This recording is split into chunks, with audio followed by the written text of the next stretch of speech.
alamin wa bihi nasta'in ala umurid dunya waddin wassalatu wassalamu ala asrofil anbiya'i wal mursalin wa ala alihi wa sahbihi ajmain. Amma ba'du. Yang terhormat Ibu Kepala UPT SD Negeri Serang Ilir, yang saya hormati Bapak Ibu Dewan Guru SD Negeri Serang Ilir.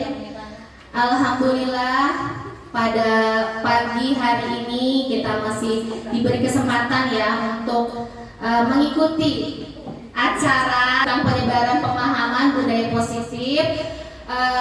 Sekali lagi saya ucapkan banyak terima kasih Bapak Ibu karena sudah mau menyempatkan waktunya untuk berbagi dengan saya, dan saya juga berbagi dengan Bapak Ibu semua untuk acara hari ini, yaitu tentang penyebaran pemahaman budaya positif yang saya dapatkan dari mengikuti kegiatan pendidikan guru penggerak, yaitu dari modul 1.4.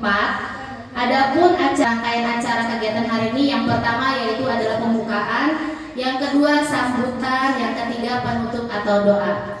Untuk mempersingkat waktu, acara yang pertama yaitu adalah pembukaan. Marilah kita sama-sama membaca lafaz basmalah. Bismillahirrahmanirrahim. Acara yang kedua adalah sambutan. Adapun sambutan ini akan disampaikan oleh Ibu Kepala UPT SD Negeri Serang Ilir, yaitu Ibu Hajah Mahfudoh SPD. Kepadanya kami persilahkan. Bismillahirrahmanirrahim. Assalamualaikum warahmatullahi wabarakatuh. Alhamdulillahirabbil alamin wa bihi nasta'in wa ala umuri dunya waddin. Wassalatu wassalamu ala asrofil anbiya'i wal mursalin wa ala alihi wa sahbihi ajmain. Amma ba'du. Pertama-tama kita panjatkan puji syukur kehadirat Allah Subhanahu wa taala.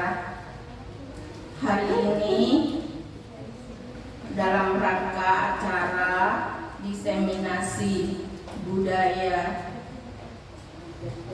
positif yang akan kita bahas dalam pembahasan atau obrolan kecil, mudah-mudahan akan bermanfaat dan untuk bekal kita dalam menghadapi anak-anak. Sholawat dan salam tak lupa pula kita curahkan kepada Nabi kita Muhammad Sallallahu Alaihi Wasallam. Ibu, Bapak, dan Dewan Guru yang saya hormati, acara diseminasi budaya positif saat ini mungkin adalah pembahasan yang kita perlu gali. Budaya positif yang perlu kita biasakan terutama di sekitar kita, di lingkungan anak kita. Kita mulai dari yang saya harapkan selaku kepala sekolah, mari kita kerjasama dengan anak-anak. Kita tanamkan, kita ajak anak-anak untuk bisa kerjasama. Kerjasama kita itu bagaimana dengan anak-anak? Komitmen.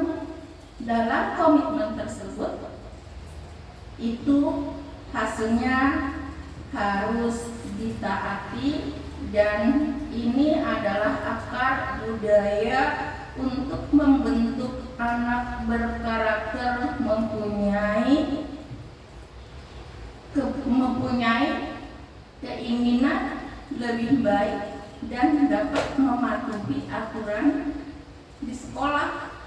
Dengan adanya tema barangkali ini penyebaran pemahaman budaya positif, jadi budaya positif kita nggak usah yang besar-besar, tapi kita di lingkungan anak, di sekitar kita, terutama kelas Setelah yang Ibu sampaikan dan hari dengan wassalamualaikum warahmatullahi wabarakatuh.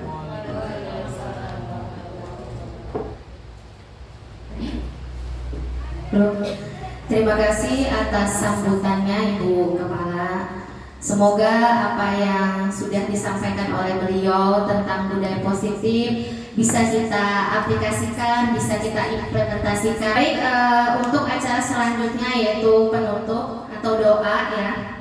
Kita tutup dulu acara ini sebelum kita memulai acara diseminasi atau penyebaran pemahaman ini. Marilah kita bersama-sama membaca lafaz surat Al-Fatihah ya, memohon dan meminta kepada Allah agar apa yang kita laksanakan hari ini diberikan kelancaran dan kita mendapat manfaatnya dari kegiatan kita hari ini. Al-Fatihah. Assalamualaikum warahmatullahi wabarakatuh. Salam dan bahagia ya, ini bahagia. Baik Bapak Ibu, kita mulai acara diseminasi kita itu dengan ice breaking dulu ya Bapak Ibu ya. Ice breakingnya ada tebak gambar. Barangkali sudah pernah ya ikut ice breaking tebak gambar ini ya. Sudah tidak aneh lagi ya. Mudah-mudahan kayaknya sudah bisa. Jadi sudah pernah jadi bisa nih ya. Nah sekarang kita lihat ada aturan permainannya. Yang pertama yaitu fokus dan tidak boleh tidak fokus. Berarti harus fokus, konsentrasi. Kemudian yang kedua dilarang berkedip. Oh iya ya Baji, dilarang berkedip. Yang ketiga yaitu fokus pada gambar. Oke? Are you ready? Apakah Bapak Ibu sudah siap? Oke, ya kita lihat. Gambar apakah? Kupu-kupu. Sayap. Sayap kupu-kupu. Oke. Sayap kupu-kupu ya. Kenapa Bapak Ibu bilang ini sayap kupu-kupu? Oh ada bleber-blebernya, ada coraknya. Ya kita lihat ya apakah jawaban Bapak Ibunya sesuai, yaitu kupu-kupu. Kita lihat. Wah, gajah.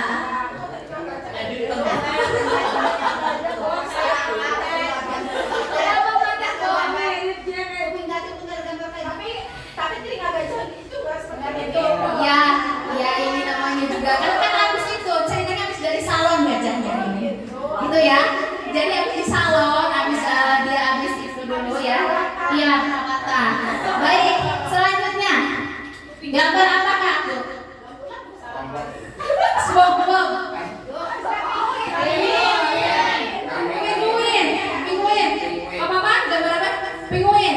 Oke, kita lihat gambar apakah? Pinguin ya. Oke, kita lihat.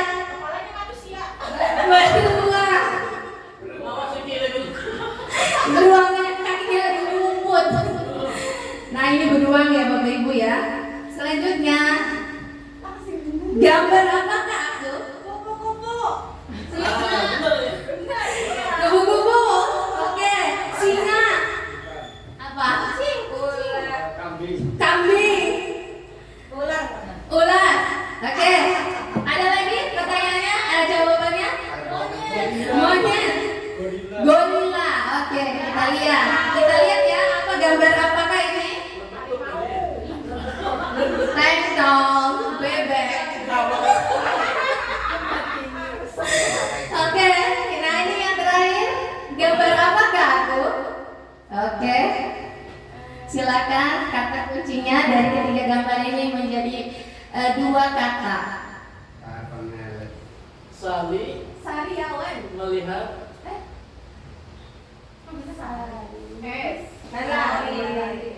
Oke.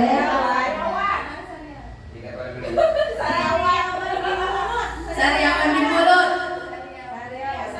Oke.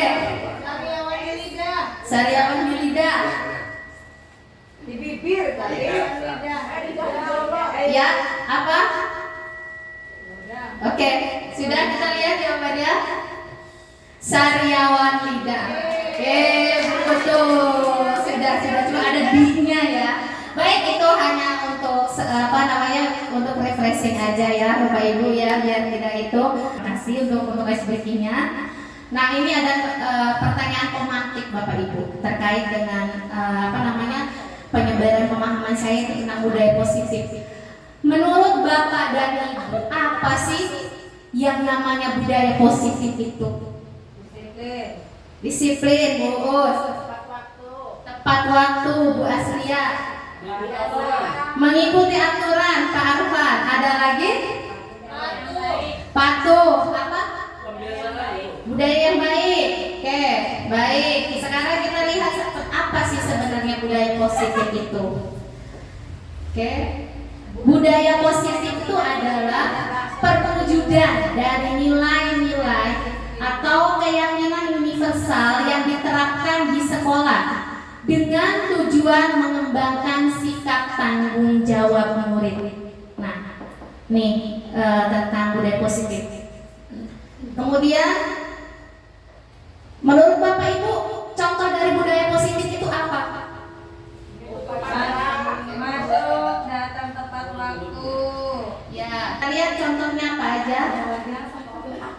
Melaksanakan tata tertib di sekolah tadi sudah ada, benar. Cinta kebersihan.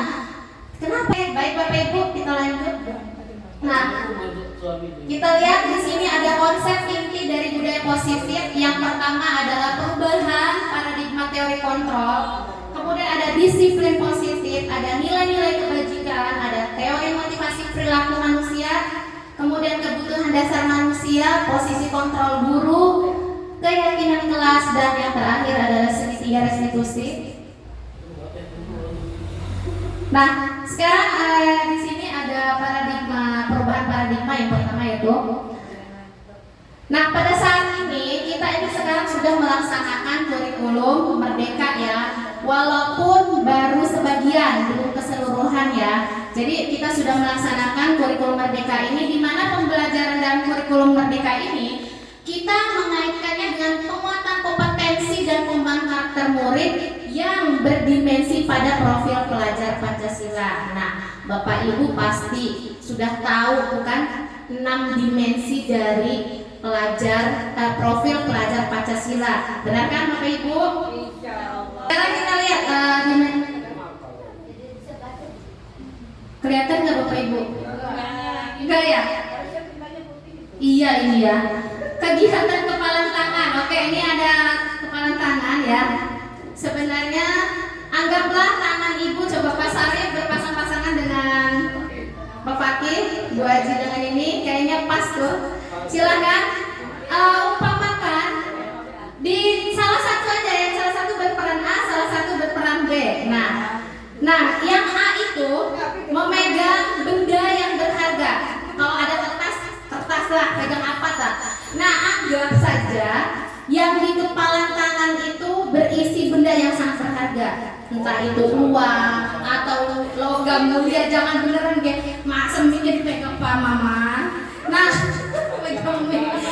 silahkan yang B itu mencoba membuka kepalan tangan temannya itu dengan cara apapun, diperbolehkan, sah. Mau memaksa, mau mengancam, mau merayu, atau mau menyolok, menyuap, yang penting orang tersebut bisa membuka kepalanya. Siap Bapak Ibu? Oke, saya kasih waktu dalam hitungan 10. Apakah berhasil Pak Fakih? Iya. Oh gitu ya, kan nggak tahu.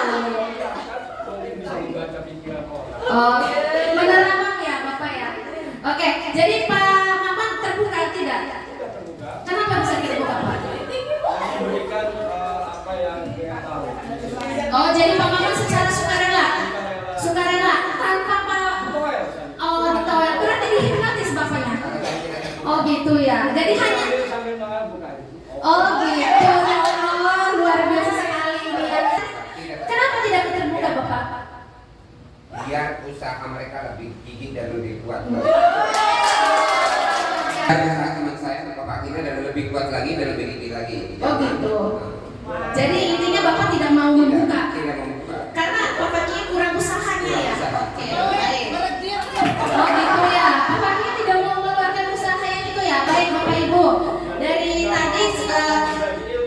Iya, oke. Kalau dapat berita, ya terus. Saya kasih itu apa karena saya udah takut duluan, takut dikritikin. Ya udahlah, dengan rayuannya aja, udah biarin terbiar. Oh, jadi Gurita takut terlebih dahulu karena takut ya. Jadi membukanya karena takut. Oke.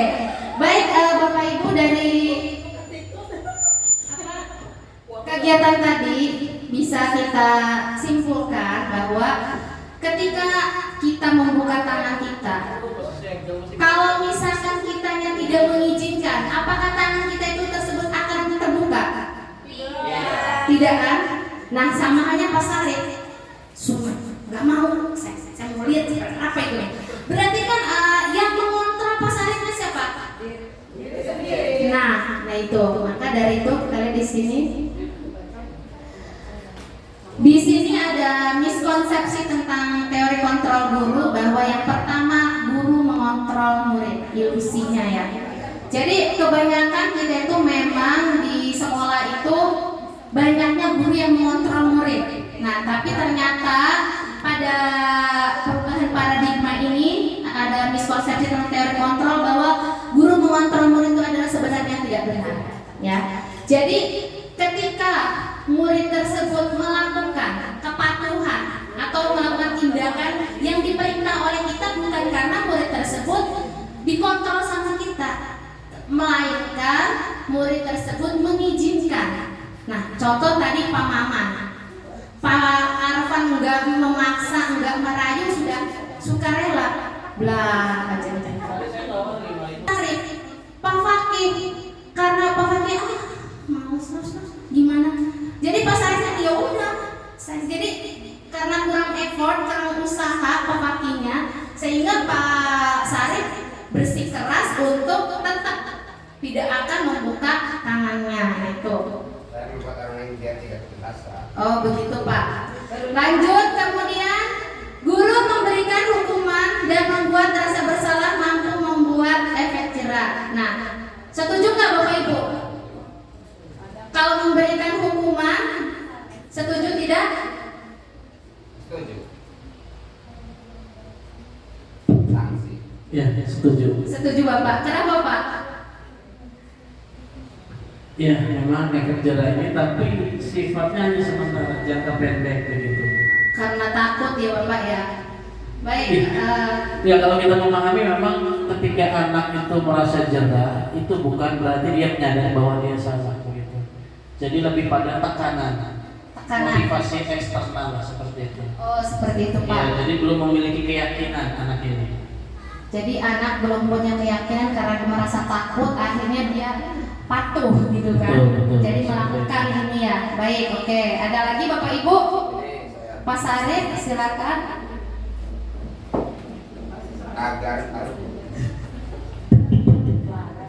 Agar murid itu adalah tidak menganggap guru itu adalah lembek. Oh, kalau siswa itu mempunyai kesalahan, kemudian kita tidak memberikan hukuman ataupun sanksi, mereka adalah tidak ada tidaknya, dan suatu saat mereka akan mengulang lagi. Toh pasti anak tersebut adalah menganggapnya guru tidak berbuat dan guru itu adalah tidak punya Wibawa. Jadi Bapak setuju bahwa guru memberikan hukuman dan membuat rasa bersalah itu mampu membuat efek jerah. Iya, Setuju. Oke, kita lihat. Jadi intinya pemberian hukuman itu sah-sah saja ya kepada murid kita ya. Oke. Baik, nanti kita lihat di perubahannya seperti apa. Sebenarnya memberi hukuman dan membuat rasa bersalah itu mampu membuat efek jerah itu benar. Tetapi yang tadi sudah disampaikan oleh Pak Arfan itu hanya sifatnya sementara saja. Kemudian ada murid yang berbuat salah ialah murid yang gagal. Benar enggak? Tidak. Kenapa Bapak Ibu? Murid yang berbuat salah adalah murid yang gagal. Oh, jadi Bapak, jadi Ibu tidak setuju kan? Oke. Ya, Pak Sarip, benar sekali. Jadi murid yang berbuat salah tuh bukanlah murid yang gagal. Banyak sekali murid yang mengalami yang berbuat salah, kemudian dia memperbaikinya. Dari perbaikan itu dia menjadi orang yang lebih sukses dari sebelumnya. Kemudian semua penguatan positif, efektif dan bermanfaat. Apakah benar? Oke, contohnya apa Pak Sarif? Contoh penguatan positif itu tahu? Memberikan penghargaan. Iya, memberikan penghargaan. Memang benar, tapi sebenarnya penguatan positif itu tetap intinya adalah mengontrol anak. Jadi ketika kita ya dalam waktu dekat memang siswa tidak tahu bahwa anak kita itu sedang mengontrol muridnya, tapi lama kelamaan murid tersebut akan sadar, oh ternyata saya ini dikasih ini biar nurut ya, tapi lama kelamaan dia akan menyadari sehingga tidak dalam dari diri sendiri gitu melakukan tindakan itu. Kemudian orang dewasa berhak memaksa. Setuju? Tidak setuju? Kenapa Pak? Karena berlawanan dengan undang-undang dasar. Ya. Jadi setiap orang itu dijamin hak kebebasannya di Indonesia. Oh gitu. Jadi larinya ke HAM ya. Nah sebenarnya tanpa ada Komnas atau HAM atau perlindungan anak, memang sejatinya orang dewasa itu tidak memaksa. Walaupun memang orang dewasa itu sepertinya bertanggung jawab terhadap anak, tetapi tetap saja kita tidak bisa memaksakannya. Nah sekarang kita lihat di sini ada perubahan paradigma stimulus respon kepada teori kontrol. Siapa yang sesungguhnya yang memiliki kontrol? Nah, yang sebelah kiri itu adalah paradigma yang lama, yang sebelah kanan adalah paradigma baru. Di stimulus respon, kebutuhan atau realitas kita sama. Benar nggak Bu? Kebutuhan semua murid itu satu kelas itu sama? Tidak ya? Nah, kalau menurut teori kontrol pilihan, realitas kebutuhan kita berbeda. Setuju tidak? Anak-anak dalam satu kelas itu kebutuhannya berbeda-beda. Ya, baik dari segi aspek sosial ataupun emosional ataupun dalam hal ekonomi juga. Kemudian semua orang melihat hal yang sama. Setuju? Tidak. Hal yang sama. Tidak. Tadi ya kita mencoba mengubah orang agar berpandangan sama dengan kita. Setuju tidak? Tetap ini memaksa ya. Sama itu beda. Maksudnya di sini kita si anak itu kita paksa. Kamu hari ini harus paham. Misalkan tentang materi hari ini tentang Pancasila. Nah, sementara anak itu enggak memahami pandangannya bagaimana. Nah, seperti itu. Itu kalau menurut saya ya. Jadi kita berusaha memahami pandangan orang. Nah, sama halnya begini. Di sini gelas. Nah, gelas ini kalau kita lihat bentuknya seperti tabung ya, Bapak Ibu. Kalau begini ya, kalau secara vertikal. Tetapi ketika gelas ini kita horizontalkan, bentuknya apa? Lingkaran. Kalau kita dari sini lingkaran kan? Ya, lingkaran. Tapi kalau di sini adalah tabung. Nah, sama halnya pandangan orang itu berbeda-beda tentang dunia. Jadi kita tidak bisa memaksakan pandangan kita. Kita beranggapan oh materi ini gampang lah, kira-kira nih ini anak-anak udah gampang lah. Ternyata anak tidak seperti itu. Benar nggak Bapak Ibu? Pernah kan kita oh ini membuat soal ini gampang lah ya Bapak Ibu. Nah kesulitan itu karena pandangan anak dan saya atau teman anak temannya yang sudah melampaui, yang sudah memahami itu berbeda. Kemudian perilaku buruk dilihat sebagai suatu kesalahan. Setuju Bapak Ibu?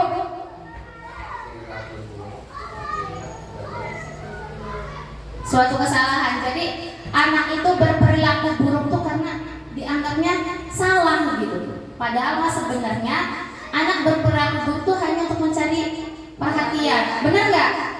Karena ada tujuannya Bu. Iya, nah itu. Jadi semua perilaku atau perbuatan memiliki tujuan.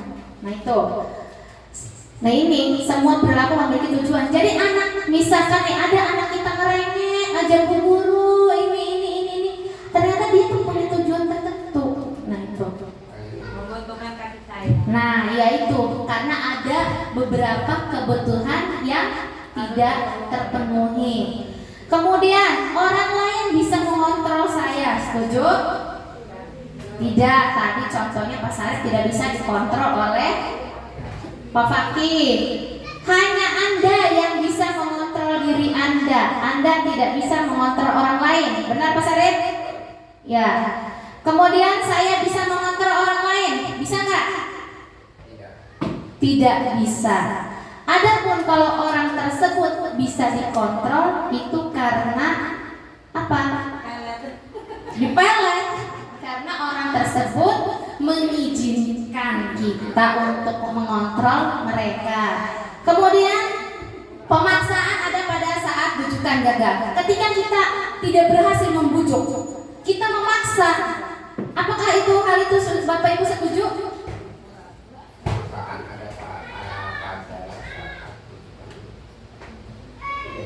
Benar, seperti itu. Aduh, kayak gini itu nggak boleh itu Pak. Itu paradigma lama itu. Kita tuh harusnya kolaborasi dan konsensus menciptakan pilihan-pilihan baru. Jadi kita tuh ngasih pilihan ke anak-anak tuh. Jadi bekerja sama, yuk kamu kalau kayak begini, yuk bareng-bareng ya kita perbaiki. Nah itu. Kemudian modal berpikir menang kalah. Kalau orang dihukumkan, siswa yang dihukumnya kalah. Yang mau hukumnya menang. Nah itu paradigma lama. Nah kalau di teori kontrol atau teori pilihan ini modelnya berpikir menang-menang. Jadi ketika siswa melakukan kesalahan, kita bersama-sama mencari solusinya sehingga menjadi berpikir menang-menang. Nah ini adalah tentang perubahan paradigma. Kemudian kesimpulannya, dalam perubahan paradigma stimulus respon untuk membangun budaya yang positif, maka sekolah perlu menyediakan lingkungan yang positif, aman dan nyaman dengan tujuan agar murid-murid mampu berpikir, bertindak dan mencipta dengan merdeka, mandiri dan bertanggung jawab. Nah, merdeka. Sekarang materi selanjutnya itu tentang disiplin positif. Bapak Ibu tahu arti disiplin?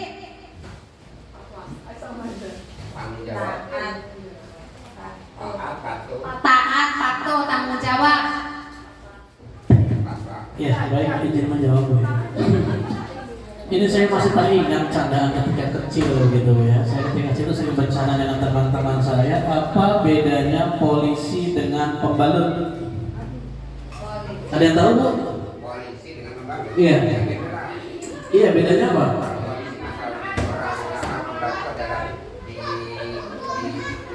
Nah ini, jadi bedanya sedikit. Kalau polisi itu disiplin, pembalut itu diselipin begitu. Astagfirullahaladzim. Tepuk tangan buat Pak Arfan dan yang ngantuk. Ya, artinya apa? Memang kedisiplinan ini maknanya ya.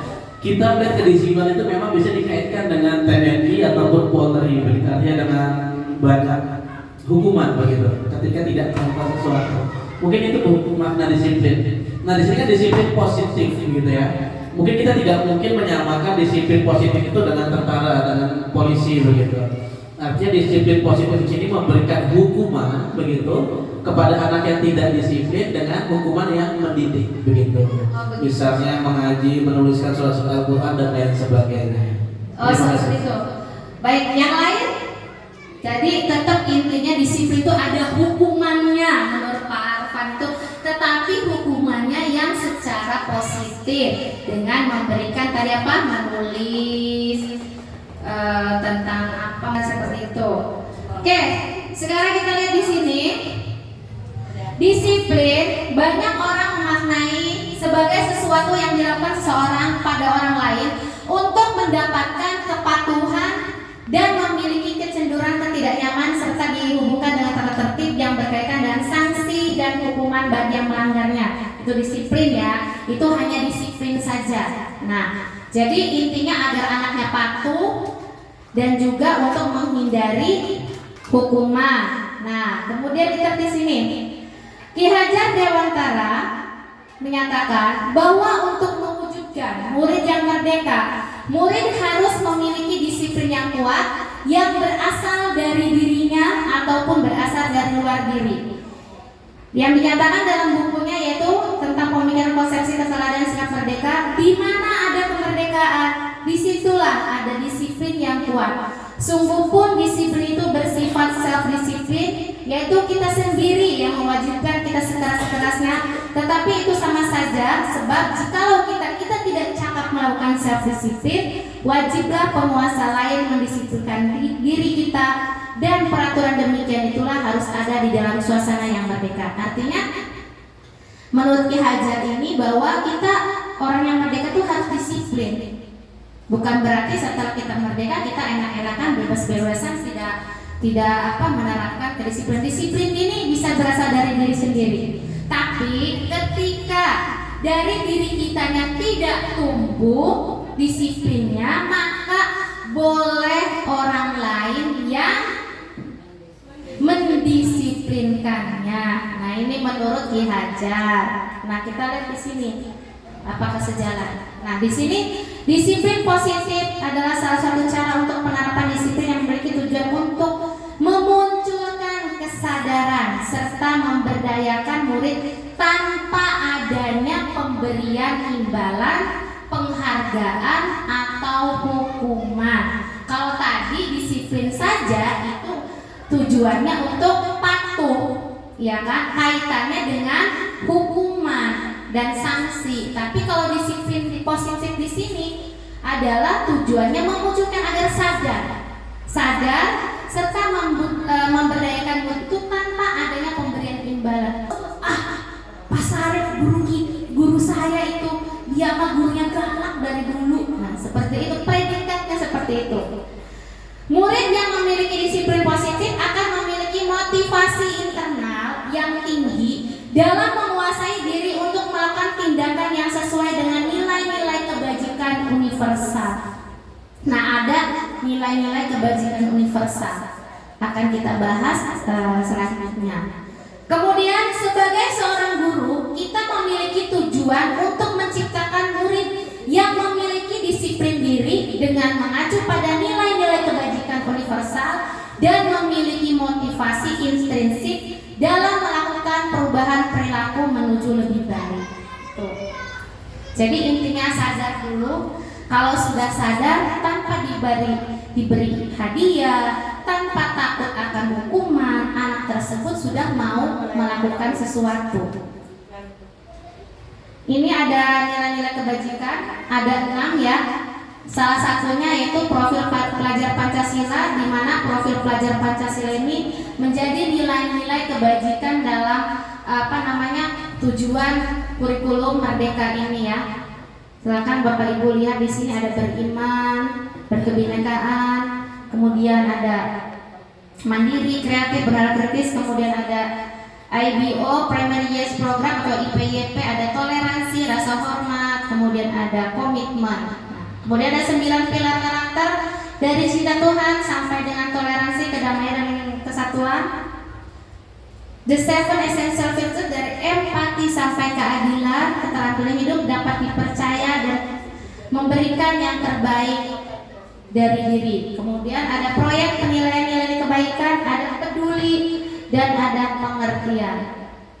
Selanjutnya adalah kebutuhan dasar manusia. Bapak Ibu, apakah kebutuhan dasar setiap manusia itu sama? Beda ya. Pak Sarif dengan Bu Haji Hayat kira-kira sama nggak kebutuhannya?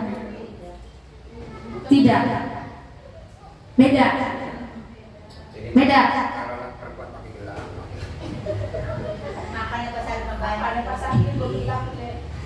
Oke, Bapak Ibu, sebenarnya kita harus pahami dulu apa itu kebutuhan dasar. Kebutuhan dasar manusia adalah segala sesuatu yang akan kita lakukan untuk mendapatkan sesuatu yang kita inginkan. Semua tindakan yang kita lakukan tentu memiliki tujuan. Semua usaha terbaik yang kita lakukan bertujuan agar kebutuhan dasar kita terpenuhi dengan baik. Pada dasarnya manusia itu memiliki kebutuhan dasar yang sama. Memiliki kebutuhan dasar yang sama, hanya jenisnya yang berbeda. Tapi pada intinya sama. Apa saja di sini? Yang di sini di diagram ini 5 kebutuhan dasar manusia.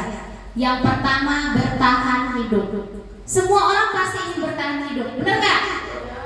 Bagaimana cara kita bertahan hidup? Kita memerlukan makanan. Kemudian agar terhindar dari panas, baju. Kemudian agar kita tidurnya tidak kehujanan, tidak kepanasan, perlu tempat tinggal.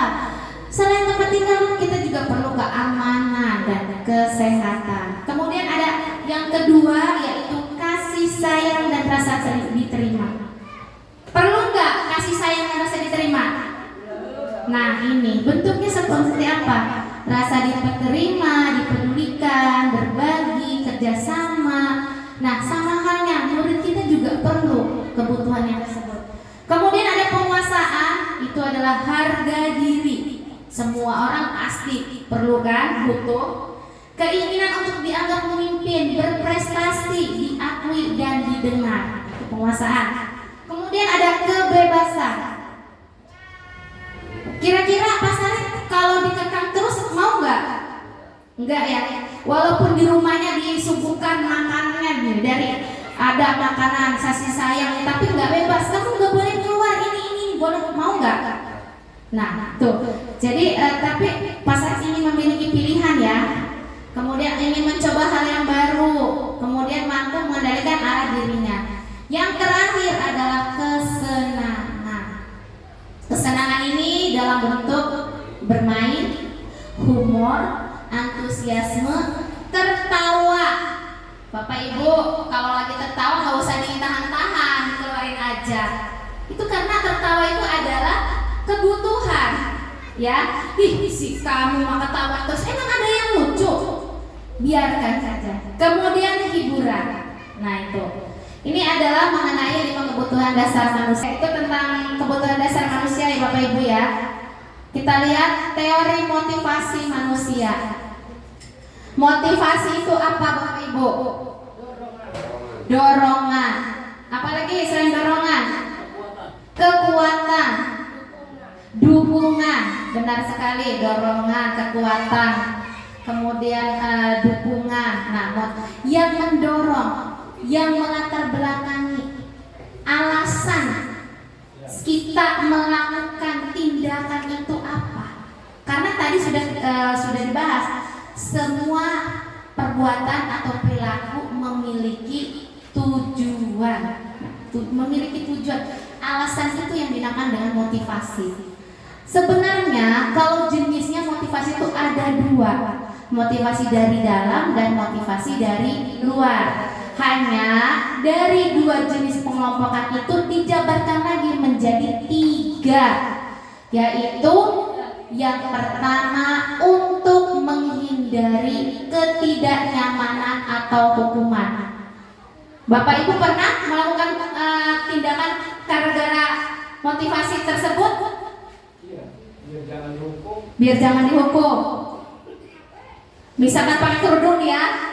Nah ini nih, saya pernah ya kan, udah datang pakai kerudungnya salah kerudung. Aduh, takut disangsi, balik lagi. Nah itu sebenarnya motivasi. Nah itu seperti itu. Kemudian yang kedua untuk mendapatkan imbalan atau penghargaan dari orang lain. Pengen di alam.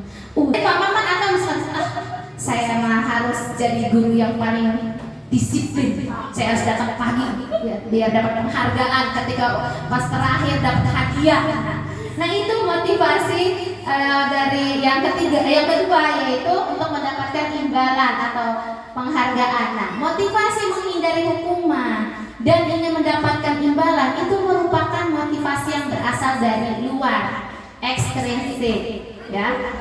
Kemudian ada yang terakhir yaitu untuk menjadi orang yang mereka inginkan dan menghargai diri sendiri dengan nilai-nilai yang mereka percaya. Nah ini yang paling ideal motivasinya karena menghargai diri sendiri. Coba contoh Pak Arfan. Setiap hari Jumat Pak Arfan dikasih tugas sama Bu Kepala. Pak Arfan tolong ya hari Jumat itu pengajiannya di ini. Pak Arfan motivasi melakukan Untuk apa? Apa karena diperintah, karena takut, atau bagaimana? Supaya di alam. Jadi yang ada kelas sekolah. Supaya di alam. Oke, kalau Pak Sarip, ketika Pak Sarip menjadi pembina upacara, tiba-tiba biasanya Pak Sarip datangnya jam 7, ketika menjadi pembina upacara datangnya setengah 7. Motivasinya apa itu Pak? Karena ada tugas, tanggung jawab. Oke. Kalau nggak ada tugas? Tunggu sedikit ya Pak ya. Oke, baik. Nah itu baik Pak Arfan ataupun Pak Sarip itu karena tugas kewajiban. Jadi alangkah lebih baiknya ketika kita melakukan sesuatu itu motivasi itu berasal dari dalam.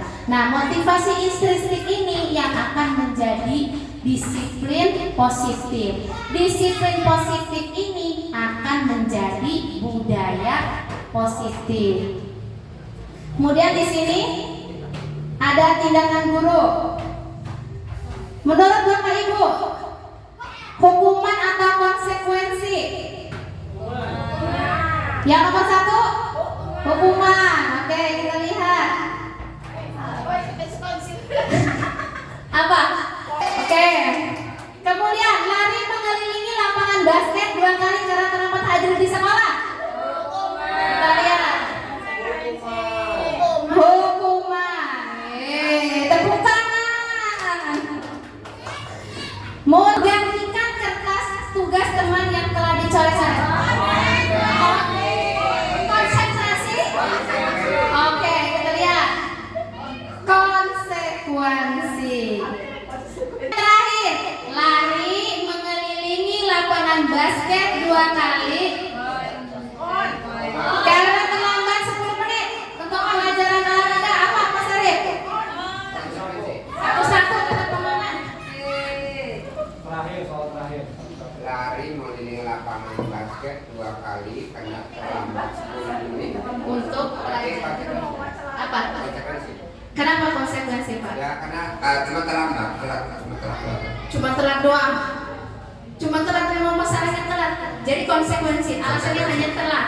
Telat, ya jadi konsekuensinya mereka harus harus mengelilingi lapangan basket. Kenapa yang di atas juga lari mengelilingi basket 2 kali karena terlambat hadir di sekolah, sama-sama terlambat. Kenapa yang atas hukuman, yang bawah Bapak jawabnya konsekuensi? Kan kalau yang atas itu adalah dari awal. Dari awal ya. Oke. Selanjutnya, silakan Bu Foto. Konsekuensi karena terlambatnya pada saat pelajaran olahraga. Kan olahraga kan di lapangan. Oke ya. Jadi bedanya dengan lari mengelilingi lapangan basket 2 kali karena terlambat hadir di sekolah itu? Ya karena berkaitan kan olahraga di lapangan. Oh ada kaitannya. Baik. Beri tepuk tangan buat Bu Foto, Pak Sarip dan Bu Momon. Baik. Oh iya. Sekarang kita lihat Pak Maman kepo katanya jawabannya apa ini, kita lihat. Konsekuensi. Baik, alasannya benar apa yang sudah disampaikan oleh Bu Foto bahwa ketika kita memberi konsekuensi itu nama lainnya adalah ganti rugi ya. Ganti rugi. Jadi ketika anak itu di pelajaran PJOK, pelajaran PJOK-nya itu kan kalau PJOK pasti larinya dengan kaitannya dengan fisik. Jadi memang memberikan konsekuensinya yang kaitannya dengan pelajaran PJOK harus nyambung gitu. Tapi kalau yang di atas terlambat suruh berlari 2 kali tapi nggak ada pelajaran olahraga, itu hukuman. Nah selanjutnya kita lihat di sini ada yang namanya restitusi. Restitusi apa itu? Nah restitusi adalah sebuah upaya untuk membuat siswa mampu mengevaluasi diri mereka sendiri agar menjadi manusia yang baik sesuai dengan nilai-nilai kebajikan universal dan sebuah upaya agar setiap kesalahan yang dilakukannya menjadi bahan pembelajaran agar dirinya menjadi lebih baik, menjadi lebih kuat karakternya dan penghargaan pada Jadi dengan mengevaluasi, kita kan jangan mengevaluasi orang lain aja, kita harus mengevaluasi diri sendiri. Jadi siswa ini harus menyadari kesalahannya apa. Setelah siswa itu menyadari, baru dia memikirkan bagaimana cara memperbaikinya. Setelah memperbaikinya, akhirnya dia kembali ke lingkungan masyarakatnya dengan karakter yang bertambah lagi. Di sini kita lihat perbedaan hukuman, konsekuensi, dan restitusi. Kalau hukuman itu tidak terencana, konsekuensi terencana atau sudah disepakati. Kayak tadi, yang terlambat mengikuti pelajaran PJOK harus lari. Nah, misalkan kayak Bu Feti, sudah dibicarakan, sudah direncanakan. Jadi anak itu udah tahu hukumannya apa, tetap sama aja dihukum. Tapi kalau restitusi itu membantu kondisi murid untuk memperbaiki kesalahan. Dia sadari dulu salahnya apa. Setelah itu cari solusinya agar tidak melakukan seperti itu seperti apa. Enggak langsung dihukum. Kemudian murid tidak tahu apa yang terjadi.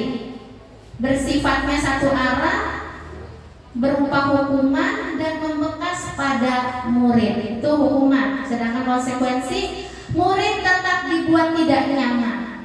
Kira-kira tadi ketika siswa lari di lapangan itu nyaman nggak? Enggak kan? Dia belum juga dipraktekkan suruh ini udah capek duluan karena dia konsekuensi yang tadi. Kemudian guru selalu memonitor murid. Ibu lihat, kamu udah lari belum? Ibu lihat. Dari sini ibu lihat kamu larinya udah benar belum? Kalau belum benar, diulangi lagi. Nah, tuh, gurunya selalu memonitor. Kemudian kalau restitusi, suatu cara kolaborasi yang mengajarkan murid mencari solusi dan menghasilkan murid yang bertanggung jawab. Ini tujuannya. Sekarang kita lihat di materi budaya positif selanjutnya, yaitu tentang posisi kontrol guru. Kenapa Mama?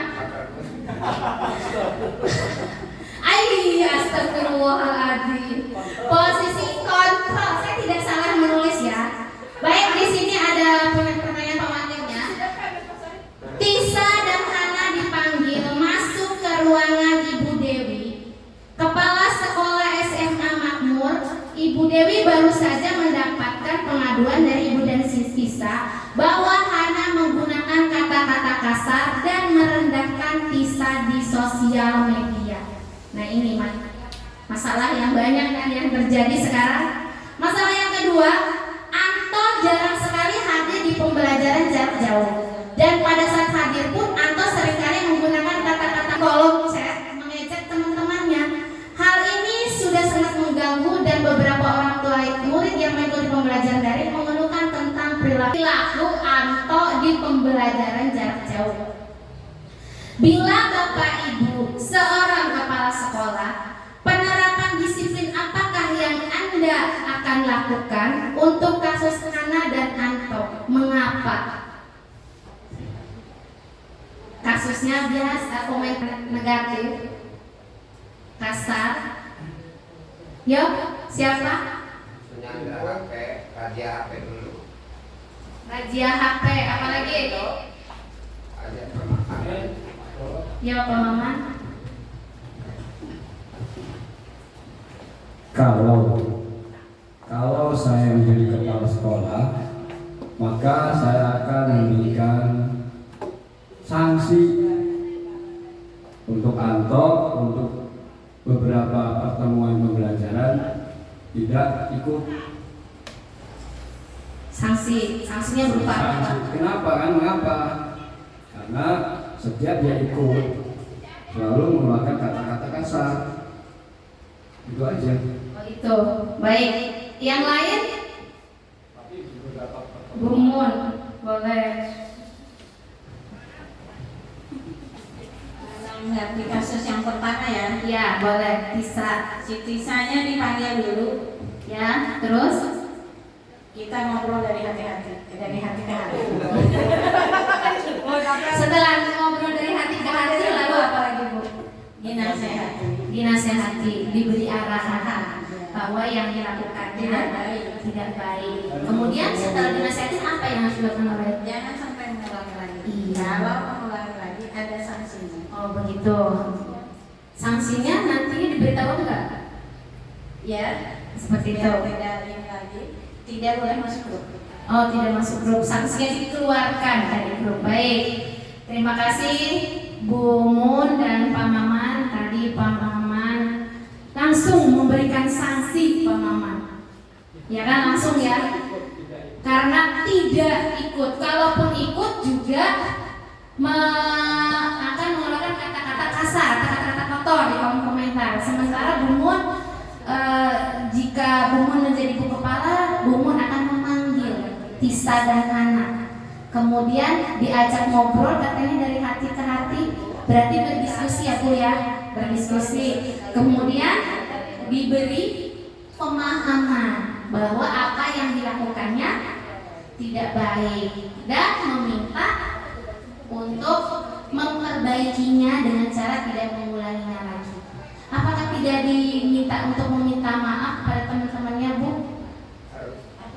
Iya, jadi itu meminta maaf. Kemudian itu ya, kalau misalkan diulang lagi katanya akan dikeluarkan dari grup. Berarti itu ada ancaman lagi ya Bu? Nah itu. Oh biar jelas. Oke. Baik, tepuk tangan untuk Pak Maman dan Bu Mumun atas pendapatnya. Benar sekali ya, memang kita harus terlebih dahulu jangan disanksi dulu ya Pak. Kita harus panggil dulu anaknya.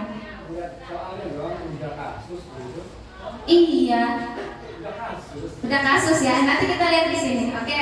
Jadi memang harusnya kita panggil, kita berdiskusi dulu, tanya berbincang apa sih yang melatar belakang kamu berkomentar negatif seperti itu.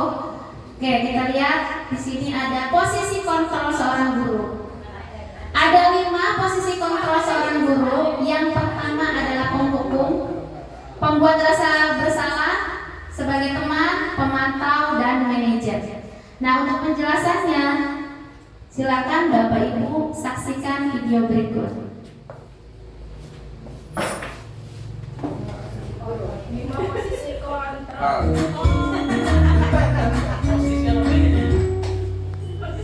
Salam bahagia Ibu dan Bapak guru hebat.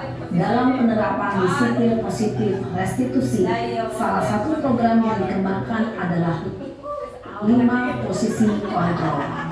5 posisi kontrol dalam restitusi adalah proses perjalanan seorang pendidik agar dapat mengenali dirinya. Pada video kali ini, kita akan membahas tentang 5 posisi kontrol yang dikembangkan oleh Diane Goshen dan contoh penerapannya.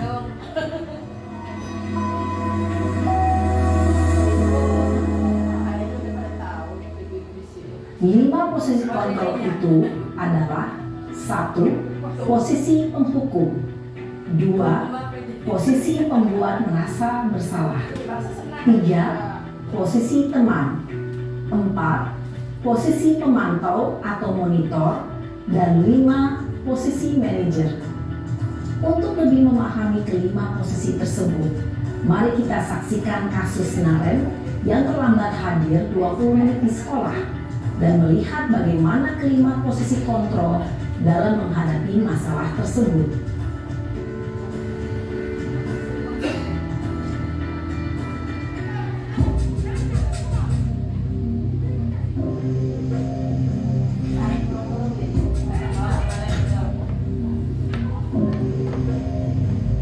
Naren! Sini kamu! Siapa nih Bu? Selalu terlambat. Kamu deh, pasti terlambat. Maaf Bu, saya Apa? Apa coba? Alasan kamu apa lagi? Kapan sih kamu tidak terlambat? Malas sekali ya kamu jadi anak. saya Dasar pemalas. Gak kapok-kapok sih kamu. Sudah berapa kali terlambat? Sana, kamu keliling lapangan basket 2 kali. kenapa saya harus ke lapangan basket Bu? Kenapa? Kamu melawan ibu? Berani-beraninya jawab. Sudah terlambat, masih berani jawab.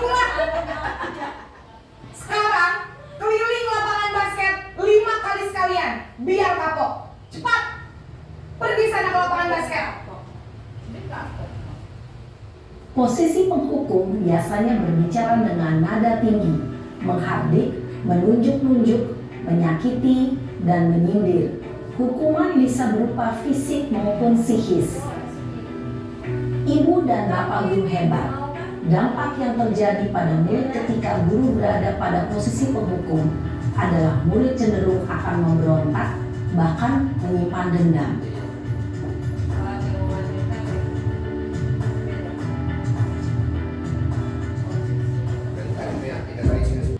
Kamu kenapa terlambat lagi, Nak? Ya Tuhan, Naren. Kamu senang ya bikin ibu susah ya? Kalau kamu terlambat lagi, nanti ibu yang ditegur bapak kepala sekolah, Nak. Disangka ibu tidak bisa membina kamu. Duh, gimana ini? Maaf Bu, Duh, Gusti Naren. Kamu suka ya kalau ibu ditegur bapak kepala sekolah? Terus, sekarang ibu harus tulis apa ini? Ibu harus apa coba? maaf Bu, maaf sekali. Ya sudah, lain kali jangan bikin ibu susah lagi ya, Nak ya. Ibu tidak akan kuat lagi kalau kamu begini terus. Bisa jantungan kalau ibu ditegur bapak kepala sekolah. Sana cepat ke kelas.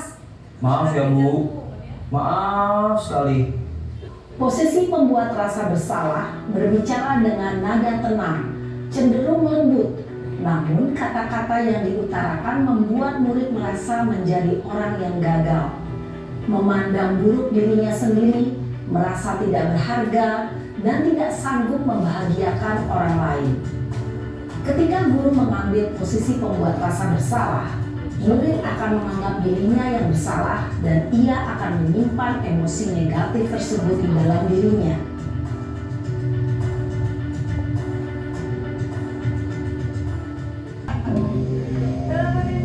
Naren!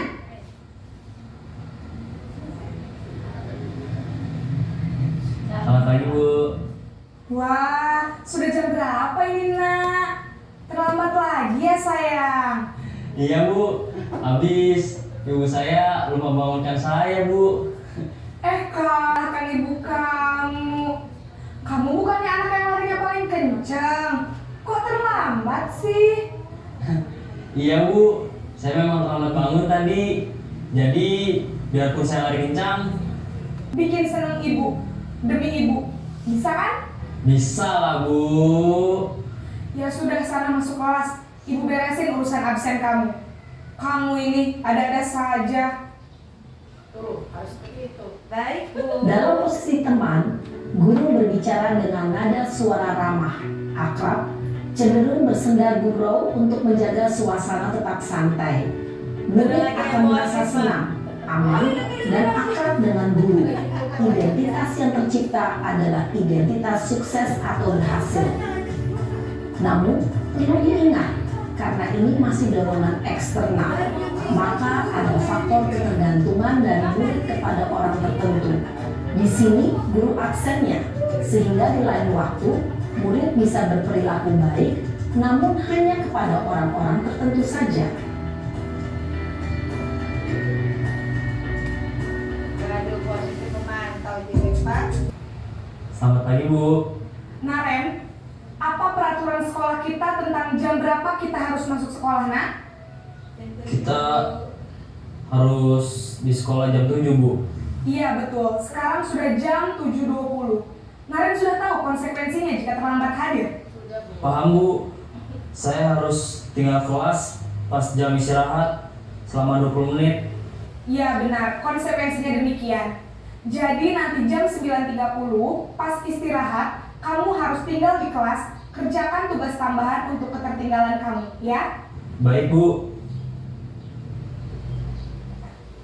Posisi pemantau mengandalkan penghitungan atau data untuk mengontrol murid.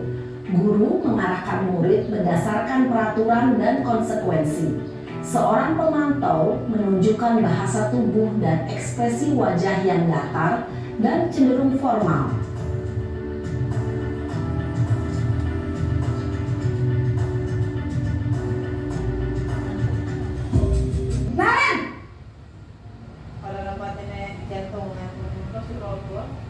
Selamat pagi, Bu. Selamat pagi, Naren. Maaf, Bu. Saya terlambat. Iya, sekolah masuknya jam 7, sekarang sudah jam 7.20. Jadi sekarang bagaimana ini, Naren?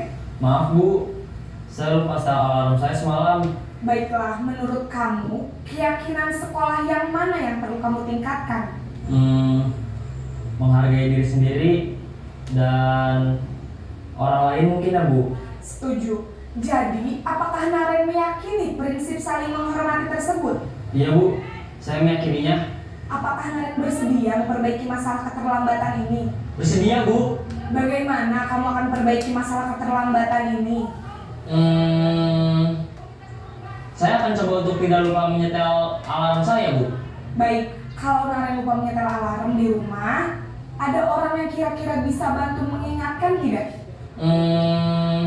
Ada, Bu. Kakak saya, Kak Emma. Ada lagi selain Kak Emma? Selain Kak Emma, ada ibu saya. Baik, jadi yang mengingatkan Naren adalah Kak Emma dan ibu kamu ya? Kira-kira akan mulai setel alarm kapan nih, Naren? Setelah pulang sekolah, akan segera saya lakukan.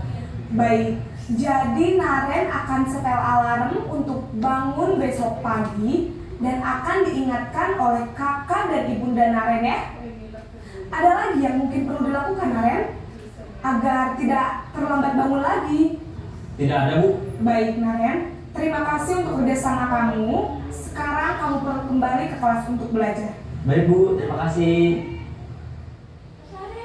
Posisi manajer adalah posisi kontrol yang disarankan untuk membimbing murid memiliki sikap disiplin yang positif, yaitu murid yang mandiri, bertanggung jawab, dan dapat memecahkan masalah. Tujuan dari posisi ini adalah agar murid dapat berefleksi atas tindakannya. Guru akan dengan tulus memberikan pertanyaan-pertanyaan bermakna, sehingga membuat murid dapat belajar dari kesalahannya dan mencari sebuah solusi untuk menyelesaikannya. Ibu dan Bapak Guru hebat, setelah mengamati adegan kelima posisi kontrol tadi, kira-kira posisi mana yang paling ideal? Posisi mana yang dapat menunjang motivasi intrinsik murid? Ya, tentu posisi manajer. Posisi ini memang posisi ideal yang ingin dituju setiap pendidik. Pada posisi inilah guru dapat menerapkan disiplin positif yang berpihak pada murid, yang memerdekakan murid. Perjalanan seorang pendidik tentunya tidak mudah untuk sampai pada posisi seorang manajer.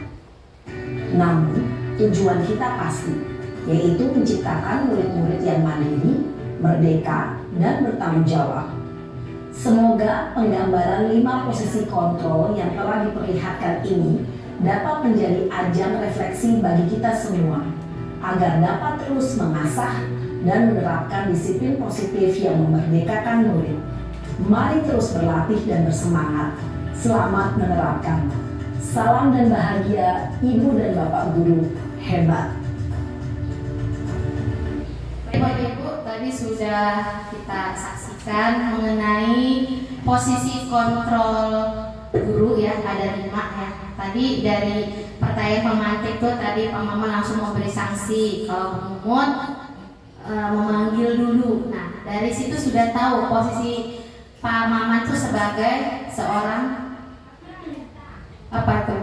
Langsung memberi sanksi, menghukum gitu, tanpa tahu tindakan apa yang melatar belakangnya. Kemudian kalau Bu Mun itu pemantau.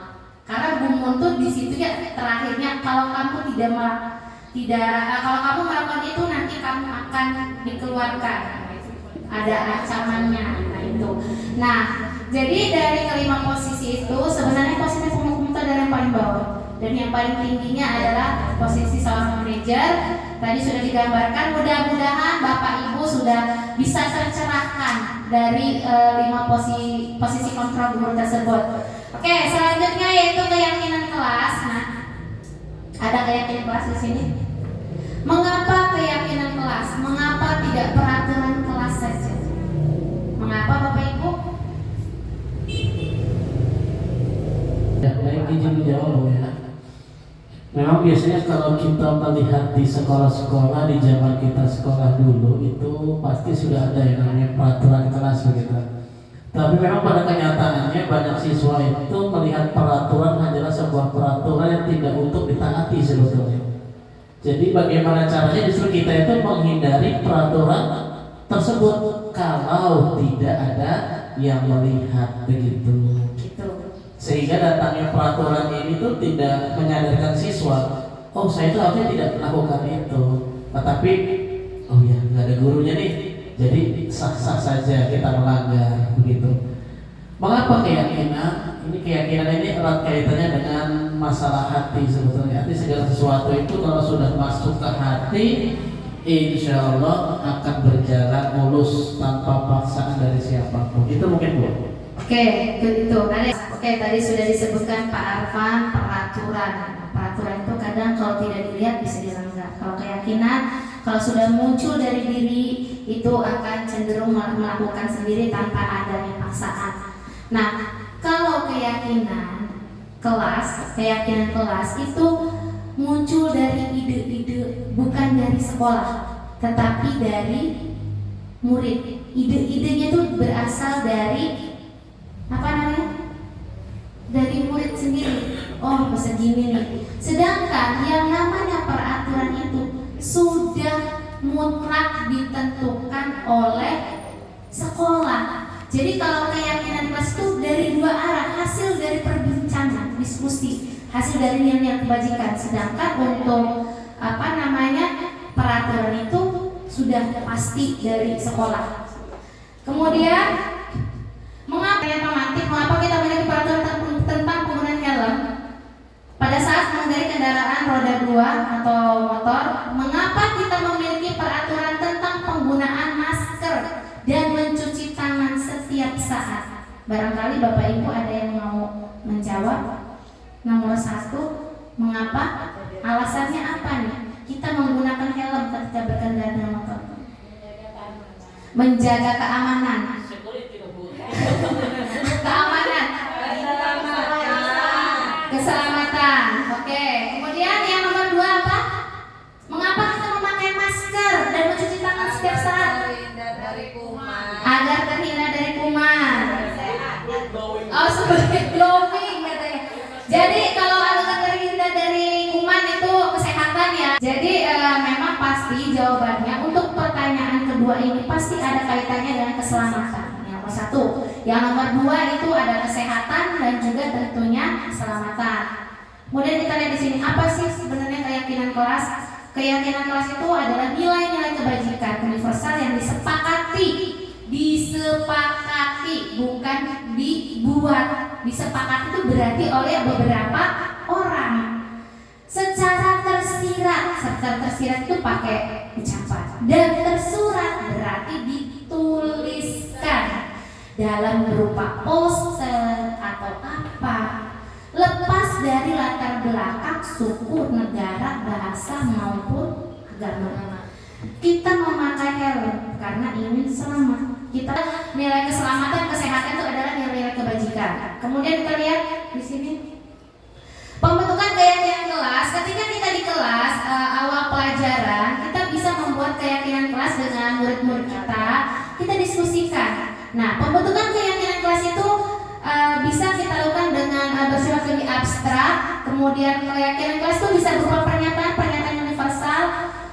Pernyataan keyakinan kelas senantiasa dibentuk dalam bentuk positif. Kemudian keyakinan kelas hendaknya tidak terlalu banyak, nggak usah banyak-banyak, sehingga mudah diingat dan dipahami oleh warga kelas. Seperti saling menghormati dan menghargai orang lain, itu banyak. Itu jenisnya ragam. Tapi kita tulis yang itu. Kayak tadi Sinaren itu melanggar keyakinan kelasnya, yaitu menghargai diri sendiri dan orang lain. Kemudian keyakinan kelas sebaiknya sesuatu yang dapat diterapkan di lingkungan tersebut. Kira-kira bisa nggak dilakukan di sekolah kita? Semua warga kelas hendaknya ikut berkontribusi dalam pembuatan keyakinan kelas lewat kegiatan curah pendapat. Adanya curah pendapat Yang terakhir, bersedia meninjau kembali keyakinan kelas dari waktu ke waktu. Nah, itu ketika kita membentuk keyakinan kelas. Materi yang terakhir kita yaitu adalah segitiga restitusi. Nah, restitusi tadi sudah mengembalikan siswa ke posisi awal dengan karakter yang lebih baik ya. Kemudian yang ini bagaimana ada tahapannya. Ketika kita melakukan restitusi ada tahapannya yang dinamakan segitiga restitusi. Nah, segitiga restitusi ini adalah suatu cara untuk berdialog atau berbicara yang dilakukan dengan guru atau orang tua dengan tujuan menghasilkan murid yang mandiri dan bertanggung jawab. Tujuannya apa? Tujuannya adalah membantu murid untuk menyelesaikan suatu kesalahan dengan cara yang baik, mengubah individu yang gagal karena berbuat salah menjadi orang yang sukses. Nah, tadi baik di sini adalah langkah segitiga restitusi ada 3. Yang pertama, menstabilkan identitas. Yang kedua, validasi tindakan yang salah, dan yang terakhir adalah menanyakan keyakinan. Nah, teori kontrolnya di sini ada kaitannya ya. Pada saat menstabilkan identitas tuh kita semua akan melakukan hal terbaik yang bisa kita lakukan. Validasi tindakan yang salah, semua perilaku memiliki alasan. Artinya, ketika murid kita melakukan kesalahan seperti yang dilakukan oleh Tisa dan Hana, itu pasti ada alasannya. Mengapa dia melakukan hal seperti itu?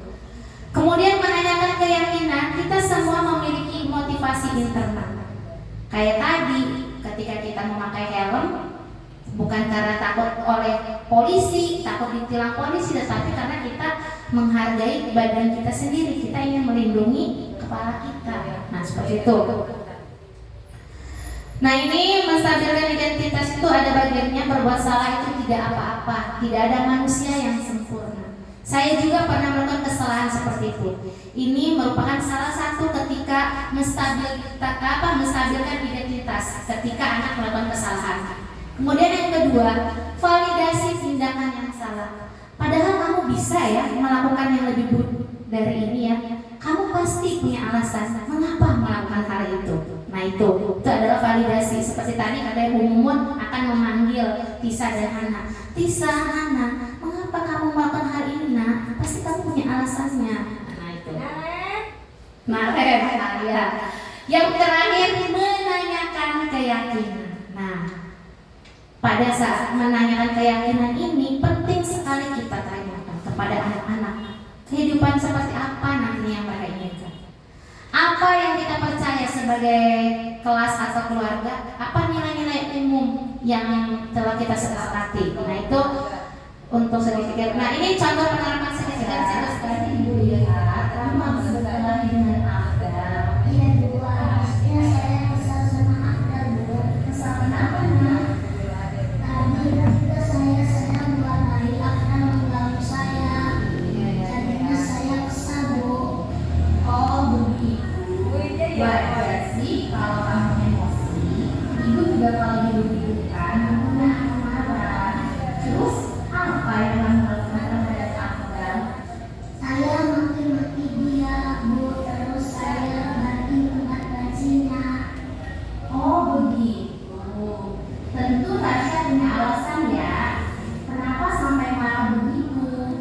Kira-kira kenapa kamu sampai melakukan begitu? Saya kesal, Bu, sama Abdal. Sudah lagi serius warnai malah diganggu sampai warna gambarnya acak-acakan keluar garis. Oh, begitu. Wajarlah kalau kamu sampai kesal begitu. Tapi apakah tidak ada yang lebih baik dari memaki dan membatik tempat pensil? Ya, Bu.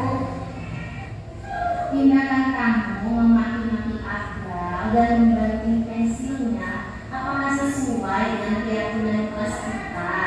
Ya, Bu. Menurut Rasya, keyakinan kelas apa yang telah kamu langgar? Saling menghormati antar teman. Betul sekali. Kira-kira menghormati antar teman itu perlu dilakukan tidak ya? Benar sekali, Bu. Oke, menurut kamu ketika kamu sedang marah, apa yang harus Rasya lakukan? Saya harus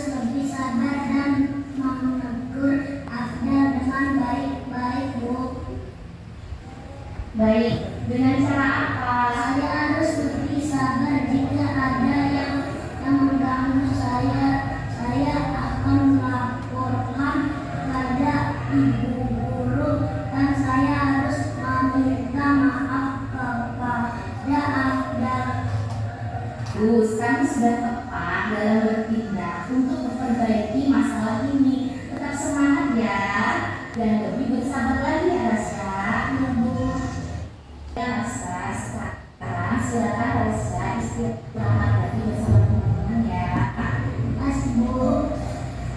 Bapak Ibu, tadi adalah contoh penerapan segitiga restitusi yang sudah saya lakukan di kelas. Sekarang revisi dari materi yang saya sampaikan bahwa pada saat ini pendidikan yang baik ialah pendidikan yang berpihak pada murid, yang sesuai dengan kodrat alam dan zaman. Guru hanya bisa membimbing dan menuntun murid sesuai dengan kodratnya. Budaya positif merupakan suatu pembiasaan yang baik untuk diterapkan di sekolah maupun di kelas. Tujuan dari budaya positif yaitu menumbuhkan karakter yang sesuai dengan profil pelajar Pancasila. Dengan kita memahami dan menerapkan beberapa hal yang ada dalam pemahaman budaya positif, maka pembelajaran di sekolah akan terasa aman, nyaman, dan menyenangkan untuk warga sekolah. Semoga Bapak Ibu kita semua bisa menerapkan budaya positif di sekolah kita, khususnya juga di dalam kelas kita. Baik, terima kasih atas pertanyaan-pertanyaannya yang sangat berbentuk ya dari teman-teman, dari refleksinya juga bahwa perlunya kerjasama antar seluruh warga sekolah dalam menciptakan suatu disiplin positif yang nantinya akan menjadi budaya positif. Semoga kita semua bisa mengimplementasikannya pada kehidupan kegiatan kita dalam melakukan pembelajaran di sekolah dan di kelas. Ada lagi Bapak Ibu? Sudah cukup ya? Baik, terima kasih atas kerjasamanya. Akhir kata saya mengucapkan banyak-banyak terima kasih kepada Bapak Ibu Dewan Guru semua yang sudah berkenan untuk mengikuti kegiatan penyebaran pemahaman budaya positif ini. Semoga apa yang kita lakukan hari ini bisa bermanfaat bagi diri kita sendiri khususnya dan umumnya untuk orang lain. Akhirul kata, wabillahi taufiq wal hidayah. Wassalamualaikum warahmatullahi wabarakatuh. Terima kasih. Oh ya, iya. Teman-teman, tepuk SDN Serwilit. Semangat, hebat, mantap, jaya, jaya, jaya, yes. Terima kasih.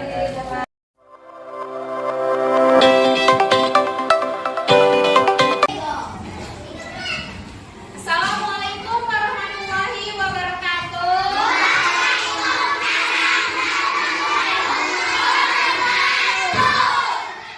Selamat pagi anak-anak. Semangat nggak di hari ini? Semangat. Tepuk semangat.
dibangsakan